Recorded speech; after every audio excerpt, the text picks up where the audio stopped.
ठीक है। देखो, आज हम बात करेंगे बल के विषय में। किसके विषय में? बल के विषय में। साधारणतः बल एक प्रकार का खिंचाव है। क्या है? बल एक प्रकार का क्या है? खिंचाव है या धक्का है। क्या है? धक्का है या खिंचाव है। बात को समझिएगा। जैसे मान लो, कहने का मतलब ये है, ये कोई हमारी वस्तु है, ये कोई हमारी वस्तु है, एक इधर से कोई पकड़े है, इधर से कोई पकड़े है। बात समझना। तो हम इसे बल के सहारे से खींच भी सकते हैं, उसके अधिक बल होगा तो वो खींच सकता है। समझ रहे हो? अब एक बात समझना, साइकिल से उधर से चला आ रहा है, तुम लोग साइकिल से चलते हो कि नहीं चलते हो? साइकिल से अगर उधर से चले आ रहे हो और हम इधर से आए या तुम आ जाओ उधर से और उसकी साइकिल पकड़ लो, तो साइकिल रुक सकती है कि नहीं रुक सकती है? रुक सकती है। तो उधर से वो आ रहा है और हमने वो गति से आ रहा है कि नहीं, हमने इधर पकड़ लिया तो हमने उसकी गति को क्या कर दिया? रोक दिया। समझ पा रहे हो ना? हमने क्या किया? उसकी गति को रोक दिया। यानी कि बल एक ऐसा कारक है जो किसी वस्तु को क्या कर सकता है? गति को रोक सकता है, स्थिर कर सकता है। यानी कि गतिमान वस्तु को क्या कर सकता है? स्थिर कर सकता है, रोक सकता है। बात समझ रहे हो? या मेरी बात को समझना, कोई साइकिल लिए खड़ा है, अब तुम पीछे से आओ और उसको धक्का दे दोगे तो उसकी साइकिल चल पड़ेगी कि ना चल पड़ेगी? बात समझ रहे हो? जैसे ये कार खड़ी है मान लो हमारी, ठीक है। अब इस कार में ये खड़ी तो है, अब तुम आए इसको धक्का दे दिए तो पीछे चली जाएगी कि नहीं चलेगी? समझ पा रहे हो बात कि नहीं समझ पा रहे हो? तो तुमने क्या किया? फोर्स लगाया, ये चली गई। समझो? तो अभी स्थिर है, अब बल लगाओगे तो ये पीछे खिसक जाएगी। कंफर्म हुई बात? तो क्या करोगे? तो यानी कि बल एक ऐसा कारक है जो स्थिर वस्तु को गतिमान कर सकता है। मैंने क्या बताया? बल एक ऐसा कारक है जो गतिमान वस्तु को स्थिर कर सकता है। साइकिल आ रही थी तुम्हारी, मैंने कहा तुम पकड़ लो तो रुक जाएगी, है ना? अगर साइकिल तुम्हारी खड़ी है और धक्का इधर से दे दिया जाए तो क्या हो जाएगी? साइकिल चलने लगेगी। तो एक स्थिति में तो ये मिला कि बल एक ऐसा कारक है जो गतिमान वस्तु को रोक सकता है। एक ऐसी बात मिली कि अगर बल एक ऐसा कारक है कि अगर कोई वस्तु खड़ी है तो उसे चला सकता है। ठीक है। अब बात को समझना। फिर मैंने क्या कहा कि अगर ये हमारी कोई वस्तु है, ये हमारी क्या है? कोई वस्तु है, ये पुस्तक है मान लो, अभी इस प्रकार की है और हमने देखो इसमें फोर्स लगाया तो इसका आकार कैसे हो गया? अभी इसका आकार ऐसे है ना, मैंने इसमें बल लगाया, ये मुड़ गई। समझ रहे हो ना? तो यानी कि बल एक ऐसा कारक है जो वस्तु का आकार बदल सकता है। क्या बदल सकता है? आकार बदल सकता है। बात समझ पा रहे हो ना? आकार बदल सकता है, वही है, इसकी आकृति बदल सकती है। नहीं समझ रहे हो? जैसे ध्यान से देखना, आपके पास, आप गांव से बिलोंग करते हो या शहर से बिलोंग करते हो, कहीं से भी बिलोंग करते हो, आप किसी चीज का जैसे बर्तन बनाने जाते हो, क्या करते हो? बर्तन बनाने जाते हो, बनवाने ले जाते हो, या सुनार होता है, क्या होता है? सुनार को तो देखे हो ना? सुनार क्या करता है? पहले उसके पास क्या होती है? सोने की गट्टी होती है। क्या होती है? गट्टी होती है। वो उसे पीट पीट के, गला के, या जैसे जैसे बल लगा के, फोर्स लगा के पीट पीट के बनाते देखे हो कि नहीं उसे? अच्छा, वो जो लोहा बनाने वाले आते हैं, देखे हो उन्हें?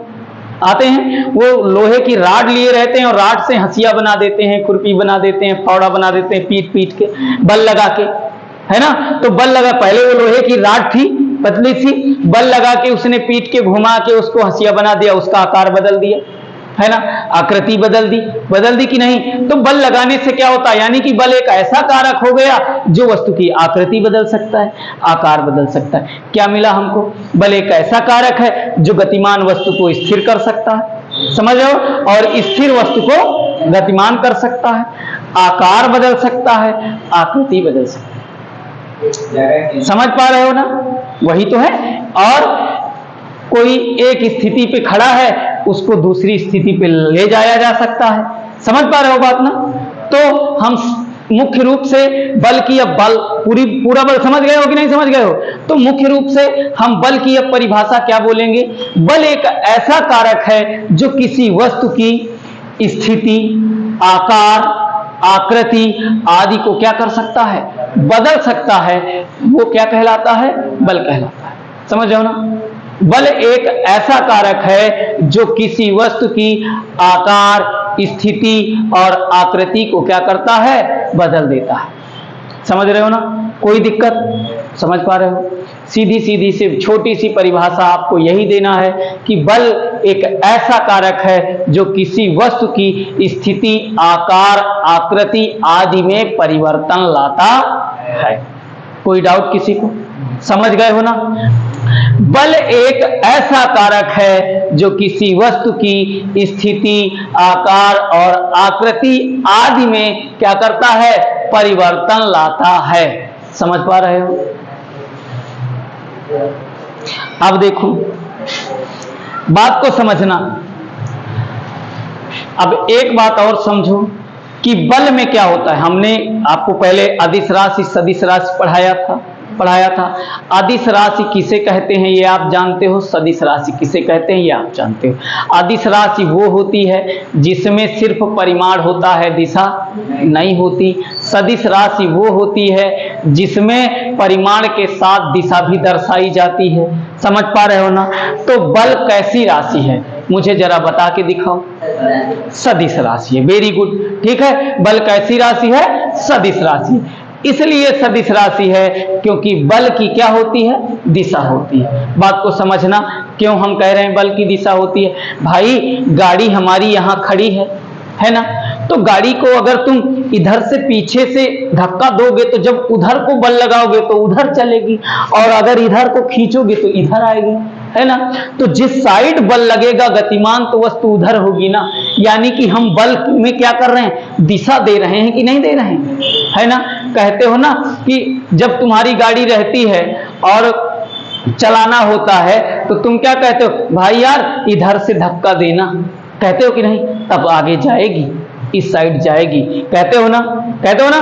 अब जैसे हम ये कुर्सी खसका के लाए रहे हैं, मान लो तुम जिस सीट में बैठे हो उस कुर्सी को हमें यहाँ पे लाना है। कहाँ पे लाना है? यहाँ पे लाना है। अगर हम बल उधर को लगाएंगे तो कुर्सी इधर आ पाएगी क्या? जब इधर को लगाएंगे तब है ना कुर्सी इधर आएगी तुम्हारी। समझ पा रहे हो ना? तो दिशा है कि नहीं हमारे बल की? हम बल इधर को लगाएंगे तब कुर्सी आएगी ना। इसका मतलब कि दिशा है, हम बोल रहे हैं ना इधर। समझ रहे हो ना? तो कंफर्म हो गई बात ये कि बल में क्या होती है? सदिश राशि है, ठीक है। बल में दिशा होती है। कोई दिक्कत? तो बल कैसी राशि है? सदिश राशि है। बल का मात्रक जो होता है वो न्यूटन होता है। बल के बारे में बताया किसने है? न्यूटन चाचा ने बताया है। किसने बताया है? न्यूटन चाचा ने। समझ रहे हो ना? सर, उनका पूरा नाम था सर आइजैक न्यूटन। क्या नाम था? सर आइजैक न्यूटन नाम था उनका। उन्होंने बल के बारे में बताया था। समझ पा रहे हो? इसीलिए बल का जो मात्रक रखा गया उन्हीं के नाम पे रख दिया गया न्यूटन। समझ पा रहे हो? तो बल का मात्रक क्या है? न्यूटन है। समझ रहे हो ना? ये किस पद्धति में है? एसआई पद्धति में है। बल का मात्रक एसआई पद्धति में क्या है? न्यूटन है। ओके। अब एसआई पद्धति में बल का मात्रक न्यूटन और सीजीएस पद्धति में बल का मात्रक डाइन। किसी को कोई डाउट? याद रहेगा, एसआई पद्धति में बल का मात्रक क्या है?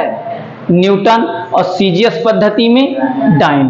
कंफर्म हो गई बात? हाँ। वो वाली डाइन नहीं जो भूत वाली डाइन होती है ना?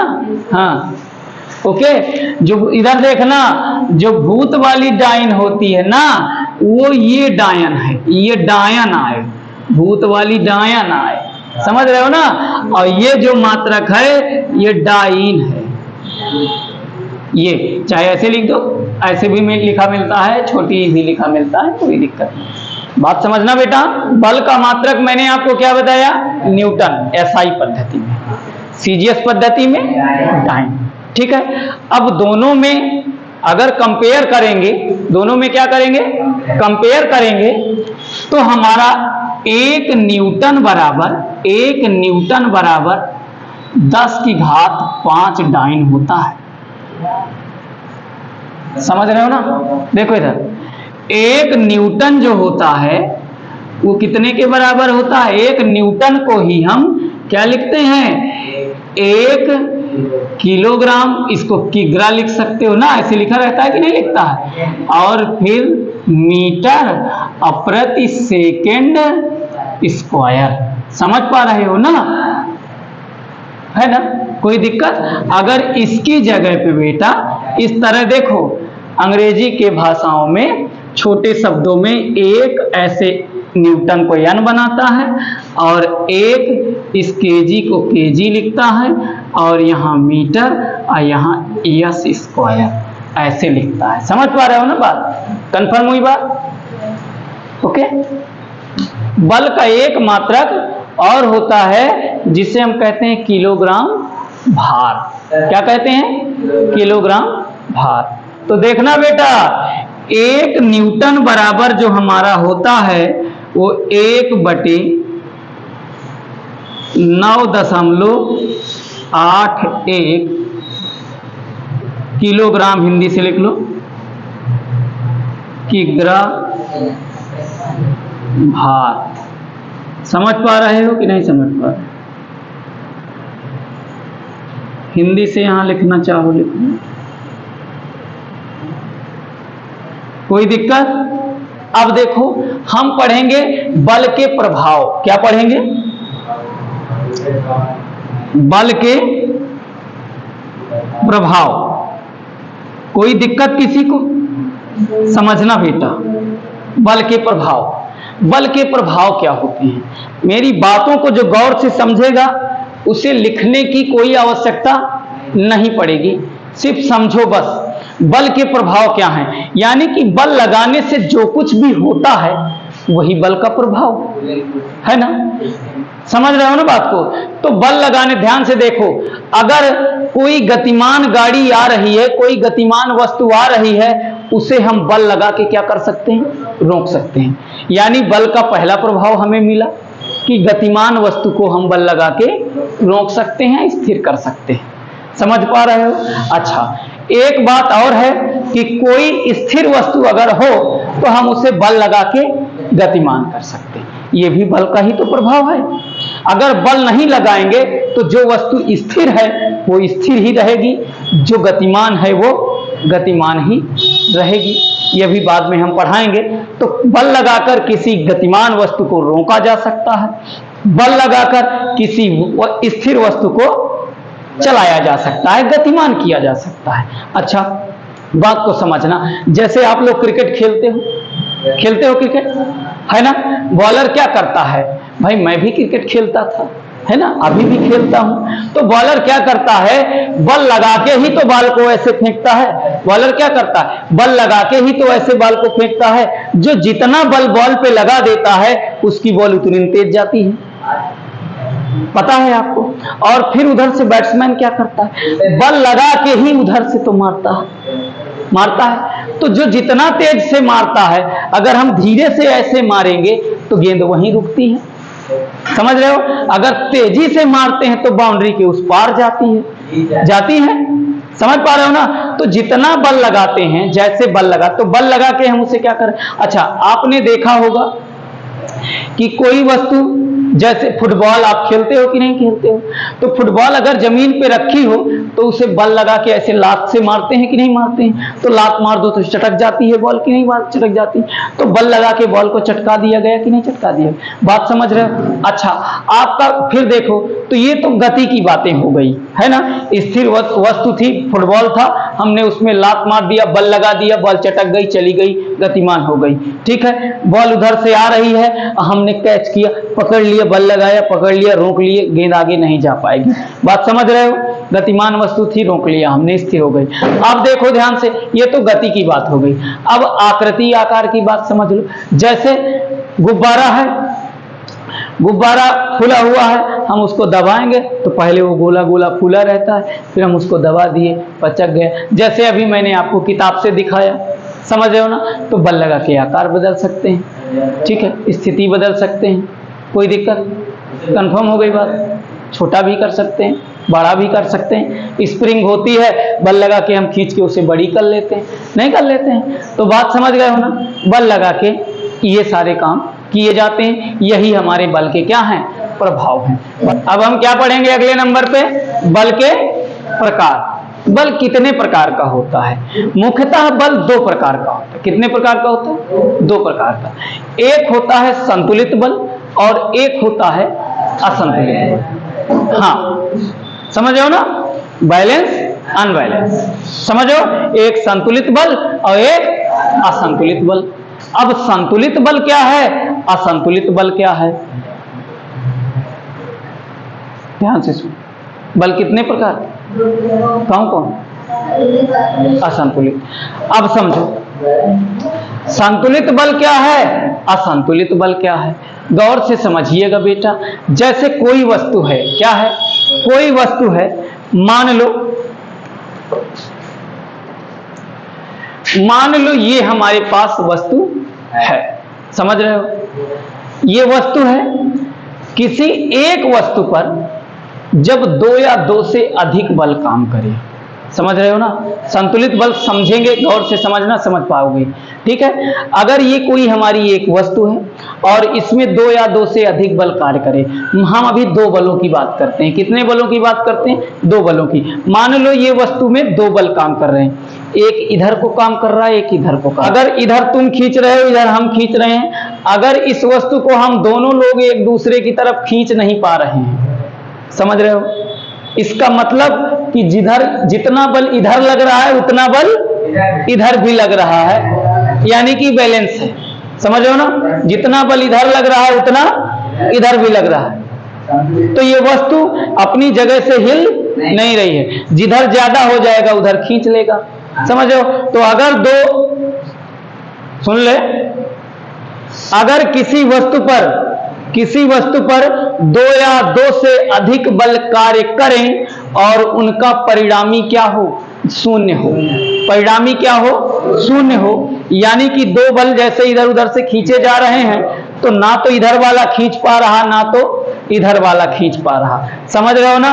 तो जब किसी वस्तु पर दो या दो से अधिक बल कार्य करते हैं और उनका परिणामी क्या होता है, शून्य होता है, तो ऐसे बल क्या कहलाते हैं, संतुलित बल कहलाते हैं। समझ पा रहे हो ना, कंफर्म हो गई बात। जब किसी वस्तु पर दो या दो से अधिक बल कार्य करते हैं और उनका परिणामी क्या निकलता है, शून्य निकलता है, तो वो बल संतुलित बल कहलाते हैं। समझ रहे हो, कंफर्म हो गई बात।